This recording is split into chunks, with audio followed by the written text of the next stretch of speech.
Bueno, yo creo que Julio Ramón fue sobre todo y antes que nada un cuentista, ¿no? Esto tuvo ciertas consecuencias, porque el auge de la literatura latinoamericana, el llamado boom, era un movimiento de novelistas, con lo cual él quedó injustamente postergado. Señor Ramiro, regresando a su obra, ¿cómo construye sus personajes, su obra? Bueno, es un proceso bastante complejo, ¿no? Los personajes nacen de la observación de la realidad. Los personajes, yo no creo que tenga un solo personaje que sea inventado de pies a cabeza. Todos son los personajes reales, ¿no?, que he observado y he conocido, o son personajes compuestos con pedazos de personajes reales, ¿no? Es decir, uno coge 2 o 3 personas, las reúne, las compone y forma con eso un personaje. A propósito, ¿cómo nace ese personaje de la insignia que llega a ser presidente de una organización de la cual no sabe el significado, ni para qué, ni cómo existe? ¿Esto fue después de trabajar en la UNESCO o fue una premonición? No, eso fue antes,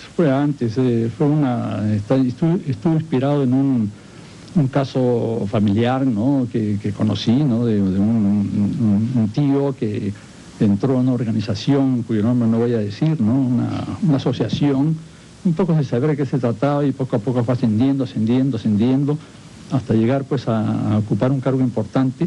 Y cuando él le preguntaba, bueno, ¿de qué se trata esto? ¿Qué cosas ustedes buscan, ¿no? ¿Cuáles son los objetivos? Bueno, él ni sabía cómo decirlo ni cómo explicarlos, ¿no? Y bueno, eso fue el origen del cuento, ¿no? Yo lo transformé un poco. Y luego, bueno, como trabajar en la UNESCO, ¿no?, he vivido momentos, ¿no?, en los cuales también yo me sentía un poco como el personaje de ese cuento, ¿no?, que estaba metido en una gigantesca organización, ¿no?, que tenía fines múltiples, ¿no?, objetivos múltiples, a veces un poco confusos. Y bueno, que cumple evidentemente una labor destacada, ¿no?, pero que realmente por momentos confunde un poco. ¿Qué relación existe entre usted y sus personajes? ¿Lo han dominado? ¿Lo persiguen? Bueno, los personajes, pues, en realidad, diría que yo los he dominado casi siempre, en el sentido que son creaciones mías, ¿no?, y que soy como Dios creador, ¿no?, que los puedo hacer nacer, ¿no?, morir, triunfar o fracasar, ¿no? Depende de mí. Pero a veces me ha ocurrido encontrarme con mis personajes, ¿no? Tanto los personajes reales, ¿no?, como personajes imaginarios, ¿no? Y es una cosa verdaderamente que produce cierta sorpresa. Me he encontrado, por ejemplo, con un obrero del cual hago un asesino en un cuento, un obrero que conocí en mi infancia y que años después me encontré con él, venía en una bicicleta y se bajó la bicicleta y se acercó a mí. Yo creía que me iba a amenazar por haber hecho de él un asesino, pero no, al contrario, me abrazó y me felicitó, me dijo que había leído el cuento y que le había parecido muy simpático. Y así me encontraba muchas veces con personajes, ¿no?, que surgían así un poco de mi pasado, de mis obras, de mis libros, ¿no? Y es siempre una impresión bastante curiosa y sorpresiva. Justamente ahora que estuve en Madrid, hace un par de meses, ¿no?, un homenaje que se me hizo, leí un cuento en el cual el personaje principal era un español que conocí en el año 52 y que en el cuento lo trato más o menos un poco despectivamente.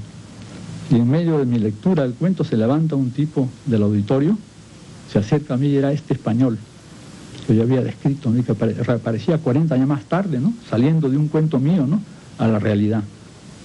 Pero naturalmente que no sé si habría leído o no el cuento, pero me reconoció y me trató con mucha simpatía. Lo que más le sorprendía es que comprobar que sus lectores se habían renovado. La mayoría estaba conformada por jóvenes. Entonces, él descubrió a una edad tardía que podía tener una comunicación real y franca con gente de otra generación. Señor Ribeiro, voy a citar: el conformismo está tan arraigado en mí que no puedo acostumbrarme, me puedo acostumbrar a todo, hasta la felicidad. Y otro: anhelo, sueño tener una casa en el malecón de Miraflores donde pueda pasar tardes tranquilas, interminables, mirando el poniente, pensando, escribiendo si me provoca, tal vez con 1 o 2 amigos, buenos discos, un buen vino, mi pequeña familia, un gato y la esperanza de sufrir un poco. ¿Por qué siempre la intranquilidad? ¿Por qué esa cierta carga que quería pensar en Masoch?